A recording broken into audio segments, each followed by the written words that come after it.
Ibnu Ziyad menoleh ke arah wanita yang duduk di sebelah Zainab, lalu bertanya kepada Khuli, siapakah wanita muda yang berdiri di samping Zainab itu? Ia adalah Fatimah putri Al-Husain. Dengan nada mengejek, Ibnu Ziyad mengajukan pertanyaan. Hai Fatimah, bagaimana tanggapanmu terhadap peristiwa yang menimpamu?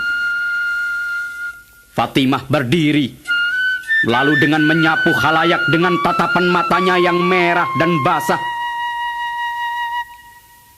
dan berkata, segala puji bagi Allah, salawat dan salam semoga dicurahkan atas kakekku Rasulullah serta keluarganya yang suci. Amma ba'du, wahai penduduk Kufah, wahai para penipu, para pengkhianat dan para pelaku makar, sesungguhnya kami Ahlul Bait memperoleh ujian berat dari Allah melalui kalian, dan kalian juga memperoleh ujian berat dengan kami. Namun Allah menjadikan ujian kami sebagai kebaikan, menjadikan pengetahuan dan pemahamannya pada kami.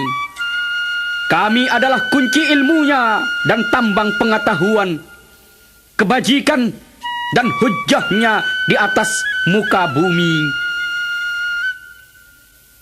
Allah memuliakan kami dengan keramahannya. Allah mengutamakan kami di atas semua ciptaan dengan nabinya. Tetapi kalian telah menganggap kami sebagai pendusta. Kalian menolak dan ingkar terhadap kami, dan beranggapan bahwa memerangi kami adalah perbuatan yang halal, dan menjadikan harta kami sebagai rampasan, seakan-akan kami bocah-bocah gelandangan dan tawanan, sebagaimana halnya dulu kalian memerangi kakek kami Rasulullah. Pedang-pedang kalian mengucurkan darah kami Ahlul Bait karena dendam lama yang bercokol dalam hati kalian. Karena itulah mata kalian berbinar-binar dan hati kalian berbunga-bunga. Jangan merasa gembira dengan menumpahkan darah kami dan merampok harta kami, karena sesungguhnya musibah agung yang kami hadapi telah ditentukan dalam kitab Allah sebelum terjadi. Yang demikian itu sangat mudah bagi Allah.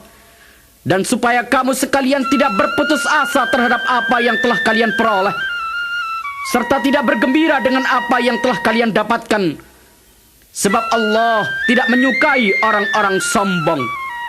Celaka kalian! Nantikan laknat dan siksa Allah yang kian dekat menimpa kalian.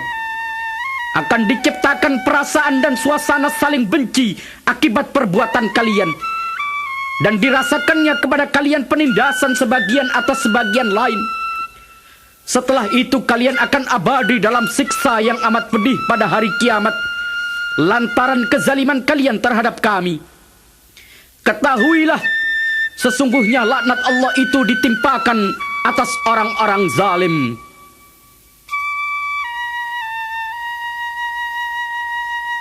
Warga Kufah yang dicekam suasana tegang menyaksikan peristiwa mengharukan itu dari halaman istana.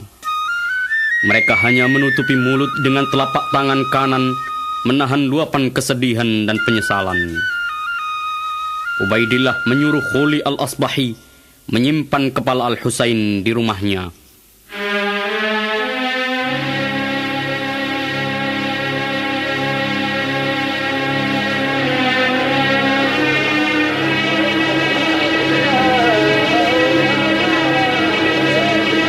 Pagi hari ketika semua penduduk mulai membuka jendela dan pintu rumah, dan para pedagang mulai menggelar barang-barang jualannya, Ubaidillah memanggil Umar bin Jabir al-Makhzumi dan menyuruhnya untuk mengelilingkan kepala cuncunda Rasulullah Al-Husain ke seluruh pelosok Kufah.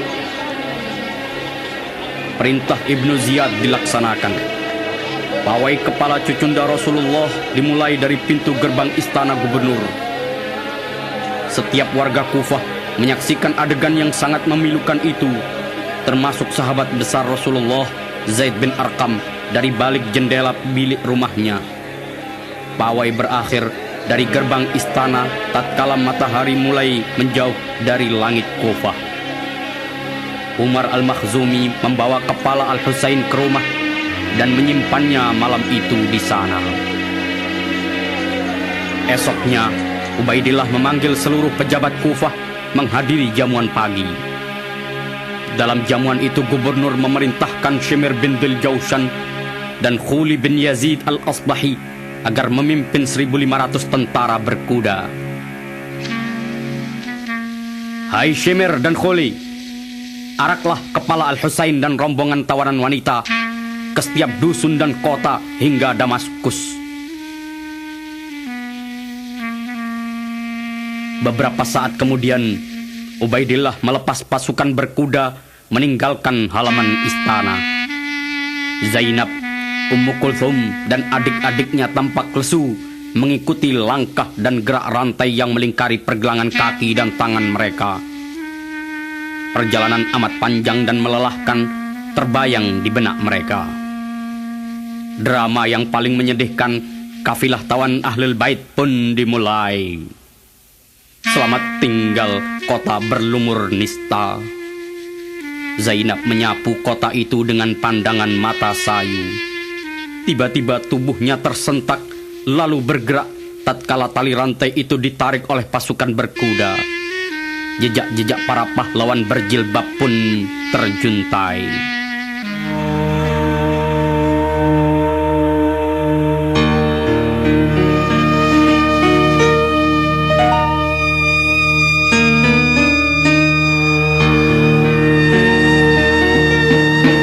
Kafilah bergerak menuju bukit-bukit pasir. Angin kencang bertiup menari-narikan ujung jilbab penuh tambalan Zainab dan Ummi Kulthum. Debu-debu dan hamparan pasir dikoyak oleh jejak-jejak bersambung dewi-dewi Sahara yang digiring bagai domba dari Tikrit melalui sejumlah kota dan dusun hingga berhenti di sebuah kota kecil di wilayah Syam.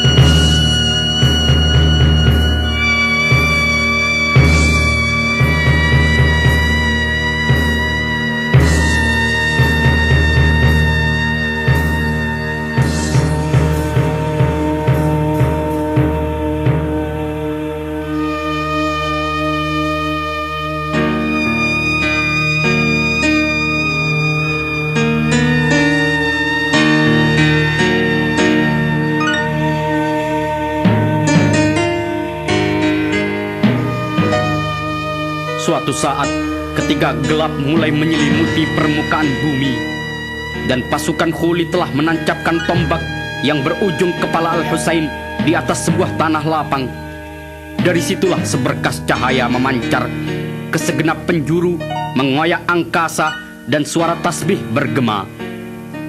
Seorang pendeta Nasrani menghampiri sumber suara dan cahaya itu. Sungguh terperangah lelaki tua itu tatkala melihat kepala yang dilingkari cahaya itu tertancap di ujung tombak. Sepanjang malam rasa kantuk tak menghinggapinya.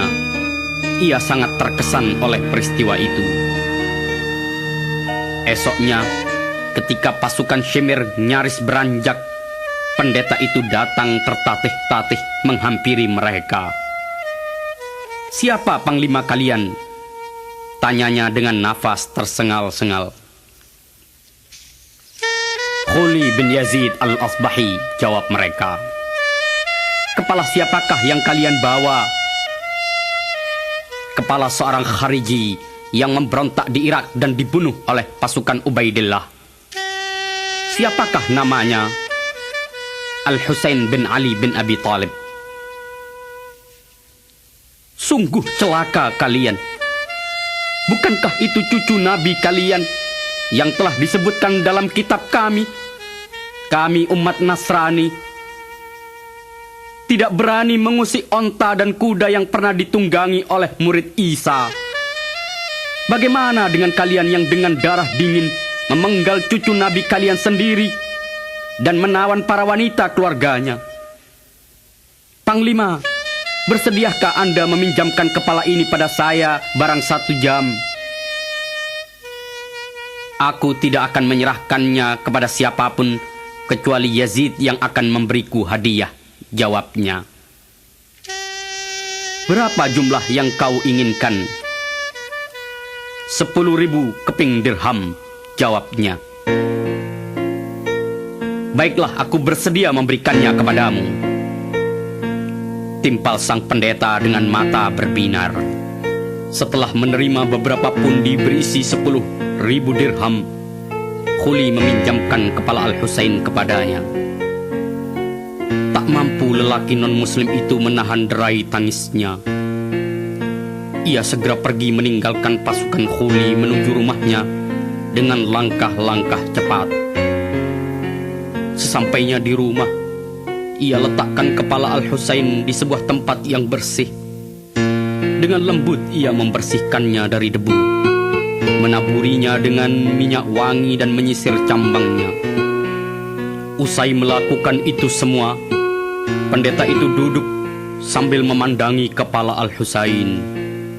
Wahai Abu Abdillah, betapa sedikit yang mematuhi kakekmu. Sungguh aku tak kuasa melihat penderitaan wanita-wanita yang digiring laksana domba. Kini aku datang menyambut panggilan keadilanmu.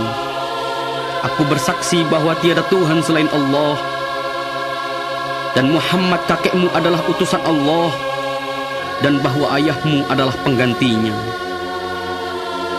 Lelaki itu merintih dan menangis.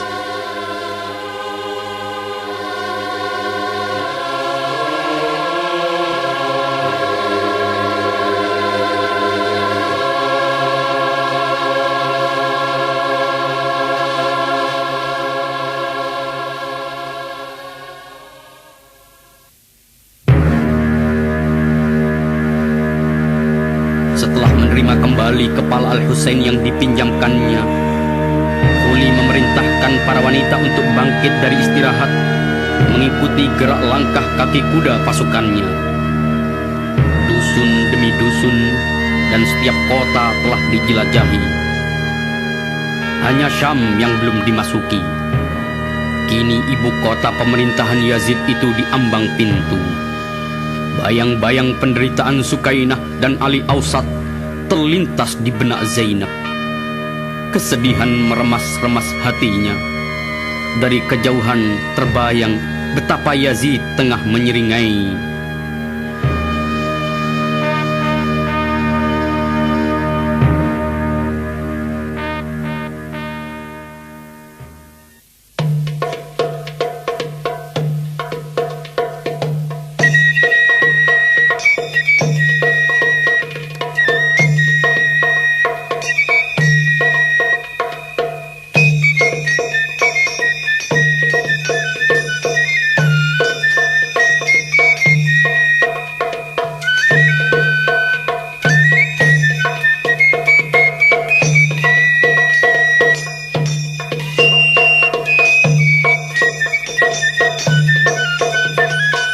Damaskus bergemerlap, dan para penduduk merayakan kedatangan pasukan Khuli dengan pesta khamar.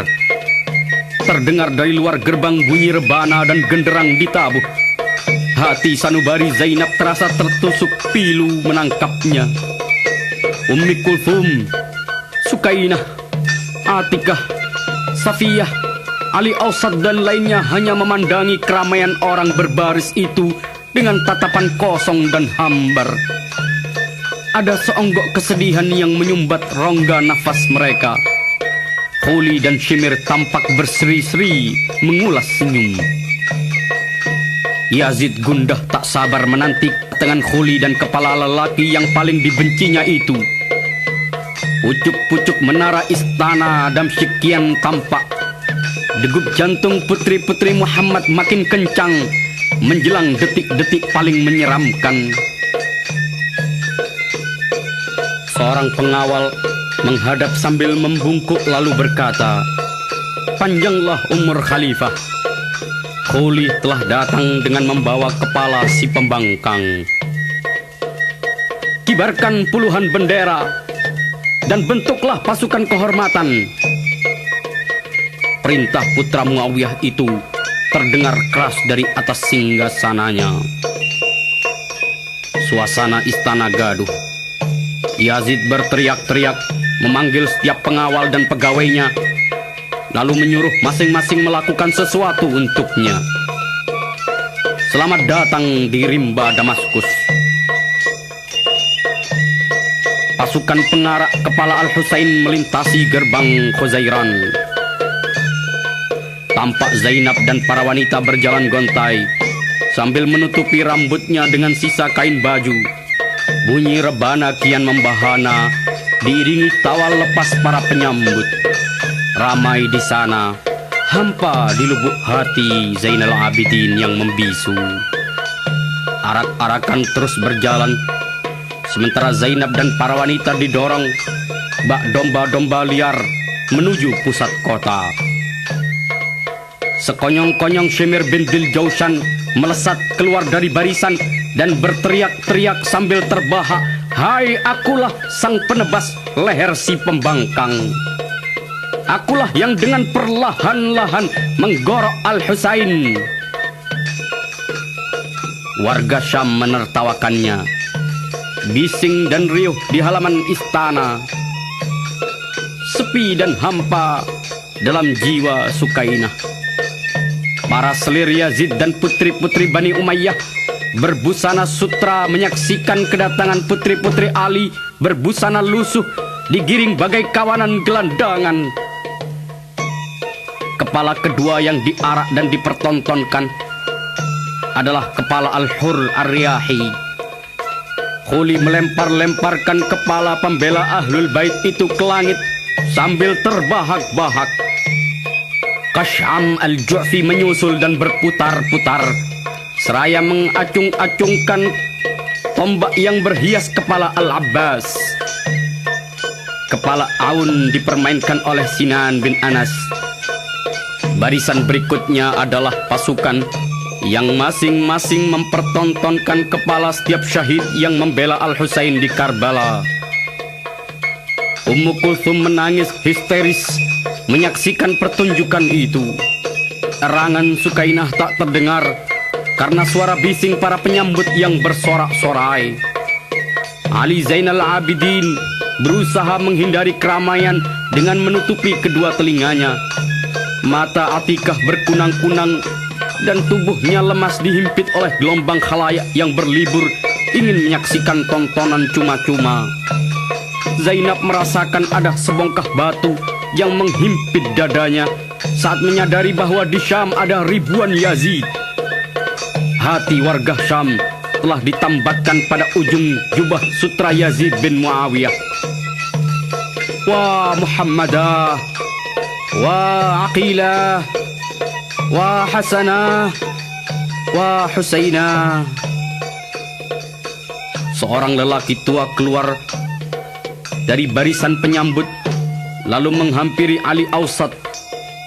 Setelah memperkenalkan diri, lelaki tua itu menawarkan pelayanan dan bantuan kepadanya. Ali mengangguk lalu bertanya, "Apakah Anda punya sejumlah dirham?" Lelaki itu mengangguk sopan. "Berapa yang Anda punya?" 1000 dirham, jawabnya. Ali berbisik sambil menunjuk seorang laki-laki. "Berikan sebagian uangmu itu kepada tentara pembawa kepala Al-Husain. Lalu mintalah kepadanya untuk tidak menari-narikan kepala Al-Husain di sekitar wanita-wanita keluarga kami, agar mereka, Zainab dan para wanita, terhindar oleh pandangan para penyambut dan tidak menjadi tontonan.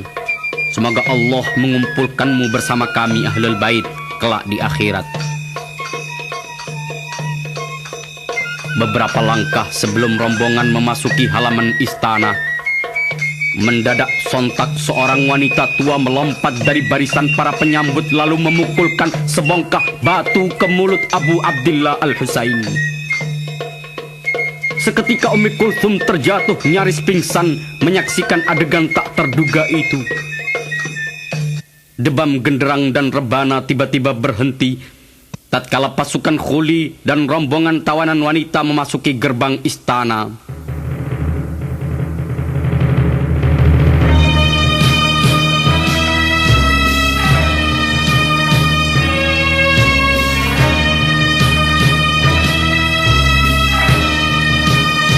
Warga Damaskus diperbolehkan masuk menyaksikan pertemuan itu. Tampak Yazid dengan pakaian kebesaran seorang amir, duduk dengan angkuh di atas singgasananya sembari tersenyum. Kepala Al-Husain dilepas dari ujung tombak, lalu digelindingkan di hadapan Yazid. "Ambilkan tongkatku!" teriakan cucu Hindun itu memecah riuh khalayak yang berduyun dan berjejal di halaman istana.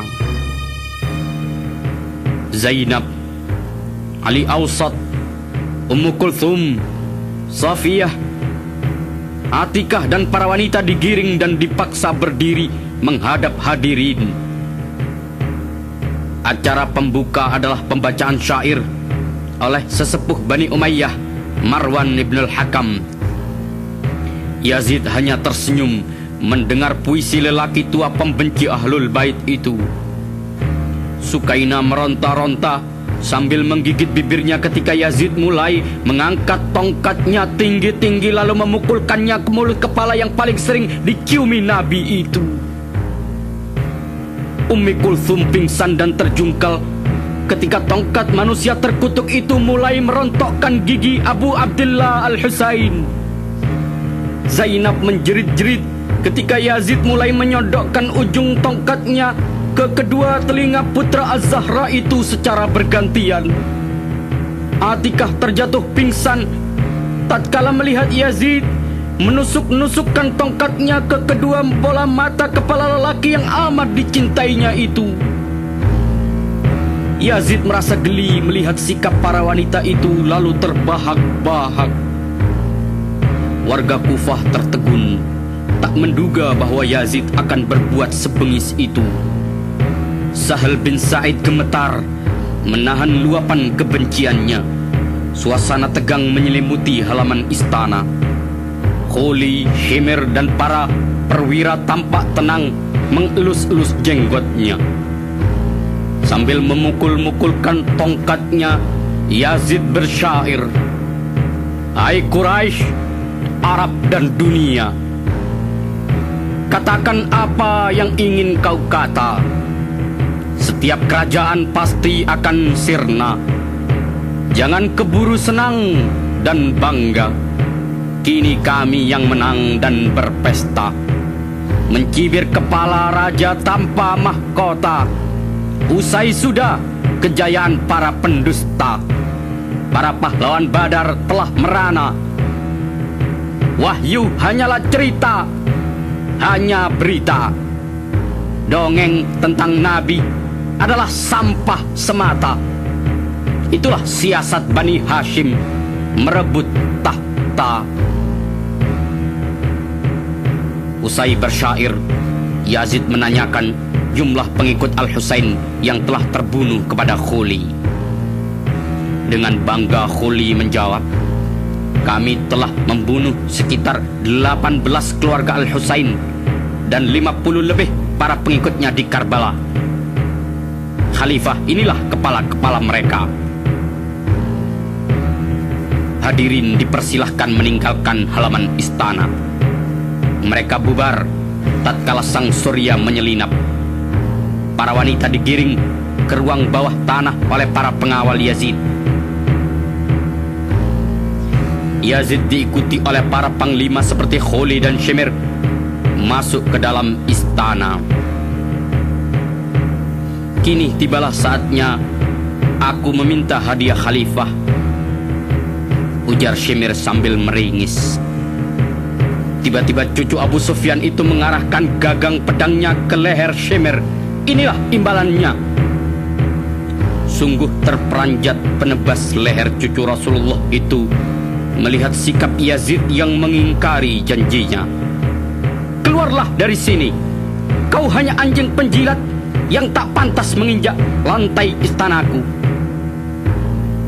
Yazid mabuk berat. Semalam suntuk ia hanya memukul-mukul kepala Al-Husain. Tak seorang pegawai pun berani mendekatinya. Esok hari warga dilarang pergi ke pasar dan diperintahkan segera menghadiri acara di istana. Disaksikan oleh rakyatnya, Yazid memanggil seluruh tawanan termasuk Ali Ausat. Setelah satu persatu nama mereka disebutkan dan diperkenalkan oleh Kholi kepadanya, Yazid memanggil Ummu Kulthum dan bertanya, "Bagaimana kau melihat tindakan dan ketentuan Allah atas kalian?" Ummu Kulthum yang terlihat masih lesu seketika bangkit dan mengangkat suara, "Hai putra keturunan manusia yang telah diusir kakekku, lihatlah selir-selirmu terhormat bersembunyi di balik tirai. Sedangkan putri-putri Muhammad kau biarkan menjadi tontonan orang-orang fajir dan bagai gelandangan dilempari korma dan beberapa keping uang oleh orang-orang Nasrani dan Yahudi."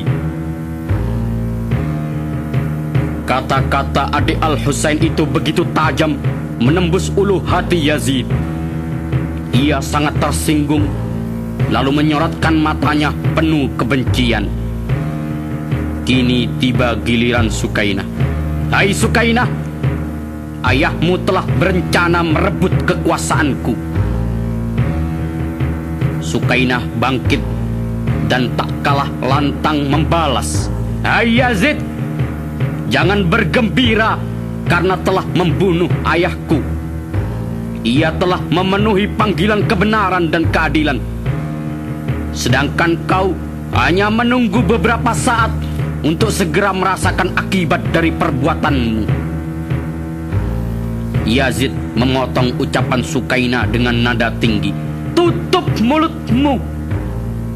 Dia telah memberontak terhadap pemimpin yang sah." Tiba-tiba perdebatan sengit itu dipotong oleh suara seorang lelaki dari kerumunan khalayak. "Khalifah, sudihkah Anda menghadiahkan padaku gadis berwajah elok ini untuk kujadikan budak dan pelayan di rumahku?" Yazid seketika berdiri mencari sumber suara di tengah khalayak.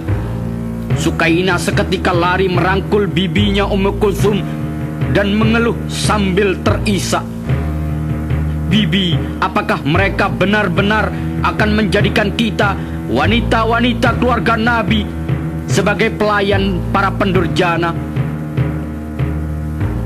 Ummu Kulthum bangkit, lalu menoleh ke arah lelaki yang masih berdiri itu lalu mengecamnya, "Hai binatang, tutup mulutmu. Semoga Allah menyegerakan siksa atasmu." Kecaman dan doa spontan itu telah mempermalukan dan mengejutkan lelaki bejat itu hingga sekonyong-konyong nafasnya tersekat dan lidahnya terjulur keluar. Ia terhuyung lalu terjerembab di tengah keramaian orang.